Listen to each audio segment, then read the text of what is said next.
통계를 보면요, 3명 중에 1명은 아무도 없습니다. 왜냐면 1인 가구가 그 정도로 많기 때문이에요. 자, 근데 여기서 최근 아주 이상한 현상이 포착되고 있습니다. 분명히 1인 가구예요. 혼자 살겠다고 독립을 했어요. 그런데 들어가셔서 앱을 켜가지고 모르는 사람을 찾아요. 간섭 안 받아서 좋다라고 하던 이 자유가 3년 정도 지나면요, 이런 심리로 바뀐다고 해요. 자, 근데 이 코리빙 하우스는요, 그냥 단순하게 렌트, 임대가 아니라 느슨하지만 나한테 필요한 연대를 돈을 주고 사는 거예요.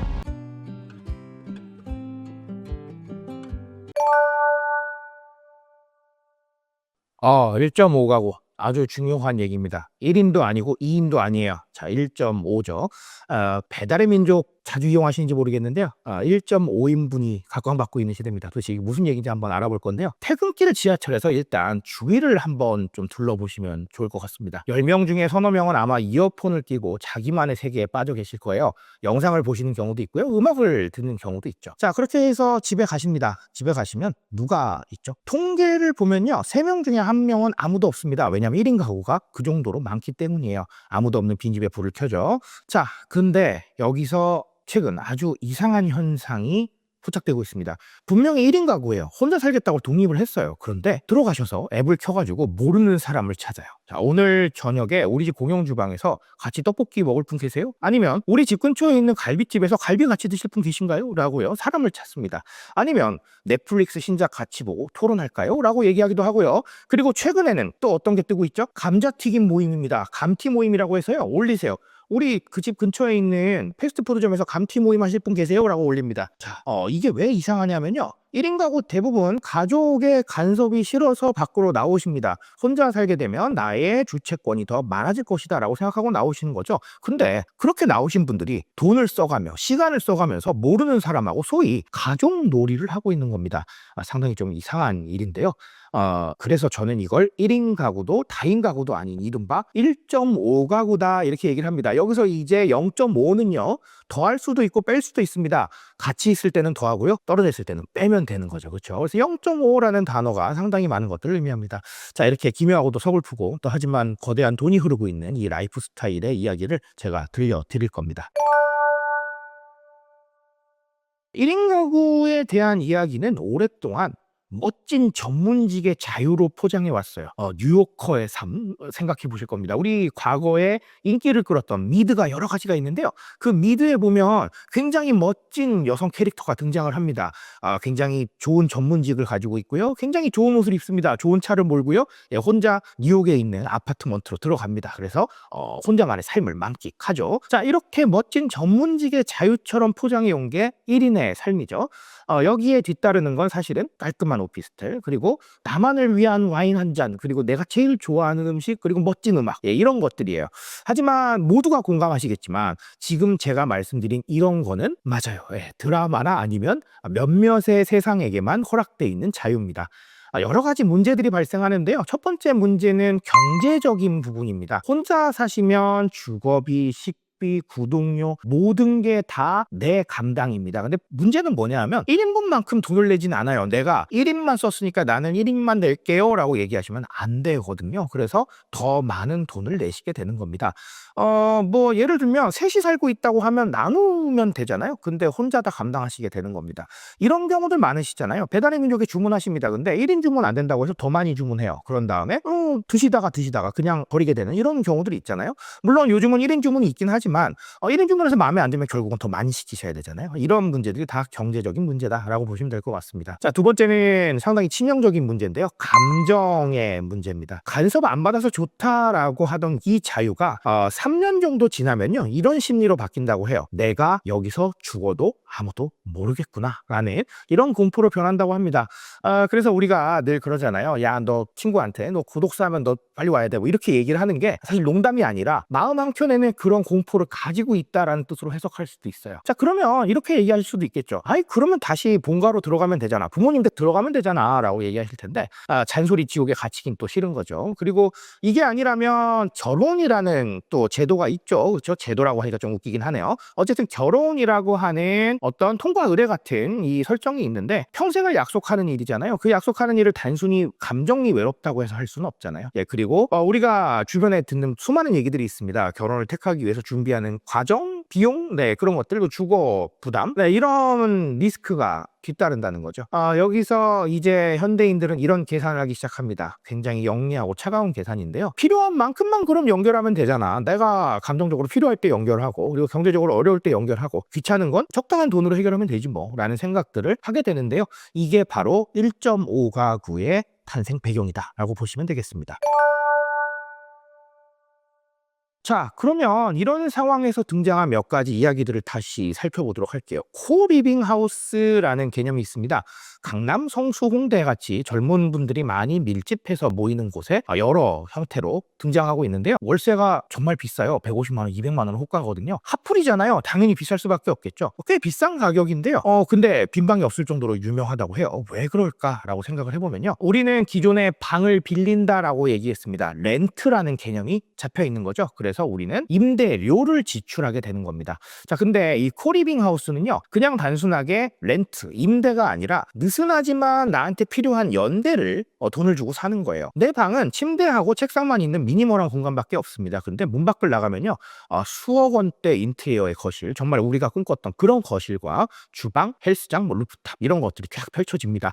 방금도 말씀드렸지만 우리가 유미디어를 통해서 항상 꿈꿔왔던 그런 1인의 삶을 꿈꾸게 되는 게 아니라 실제로 구현하게 되는 거죠. 자, 여기서 핵심은요, 관리되어 있는 타인들이에요. 길거리에서 만나는 모르는 사람도 아니고요. 그리고 내가 정말 이 사람에 대해서 계속해서 의심해야 되나? 그런 것들이 아니에요. 나와 비슷한 소득 수준을 가지고 있고요. 검증되어 있는 입주 절차를 거친 어떻게 보면 안전한 타인들과 함께 적당한 거리를 유지하면서 섞여서 사는 거죠. 밥은 같이 먹지만 설거지는 서비스 업체가 해주고요. 대화는 즐겁지만 서로의 사생활을 묻진 않아요. 그리고 예를 들면 우리가 명절 때 가장 듣기 싫은 소리들 있잖아요. 취업 언제 해, 결혼 언제, 이런 얘기도 전혀 하지 않습니다. 그러니까 굉장히 쿨한 공동체가 되는 거죠.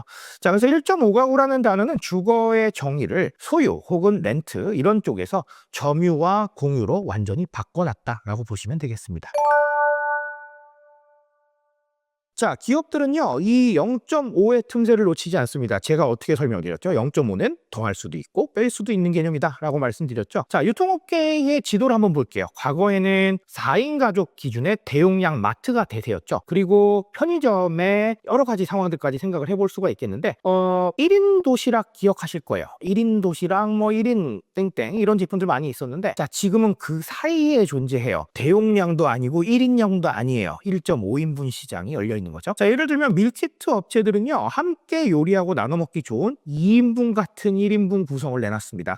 우리 농담으로 이렇게 많이 하시잖아요. 2인분 같은 1인분 주세요. 아니면 대짜 같은 중짜 주세요. 이런 농담 하시는데 실제로 그게 구현이 된다라고 보시면 될 것 같아요. 자, 가전업계는 방마다 가전 시대를 열었습니다. 제가 트렌드 강의에서 많이 강조드렸던 얘기예요. 개별적으로 쓰는 가전이 더 뜨고 있다라고 말씀을 드리면서 커다란 TV 대신에요, 각자의 방에 즐길 수 있는 우리 이동식 스크린이죠. 스탠바이미로 대표되는 이동식 TV들이 훨씬 더 많이 팔립니다. 자, 그리고 제가 누누이 강조드리는 헤어 관련 제품들도요, 고가인데도 사는 게 각각 필요한 제품이기 때문이에요.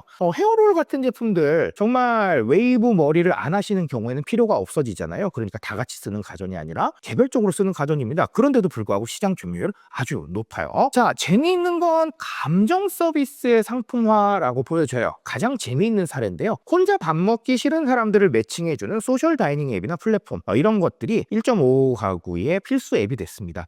친구를 사귀는 건 아니에요. 그냥 친구 역할을 해줄 사람을 잠시 빌리는 거죠. 인맥도 구독하고 쇼핑합니다. 특히나 이 소셜 다이닝 앱은요, 1인 가구 많은 관악구에서 굉장히 크게 여러모로 활용이 되고 있습니다.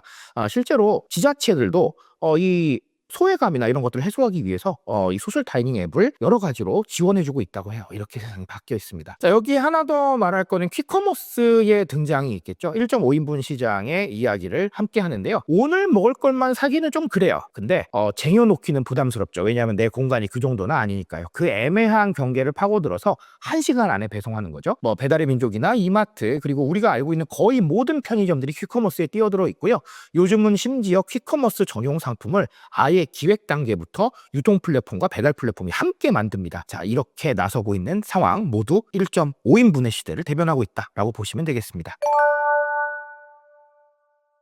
하지만 우리는 여기서 멈춰서 이런 질문을 던질 필요가 있겠습니다. 이렇게 효율적으로 쪼개진 관계 속에서, 그리고 여러 가지로 나는 1위는 싫고 2위는 싫은 이 애매한 사이를 모두가 알아주는 이 시점에 우리는 정말 덜 외로워졌을까요? 자, 1.5 가구의 라이프 스타일은요, 철저히 가성비에 기반하고 있습니다. 갈등이 생기면 해결하려 노력하는 건 아니고요.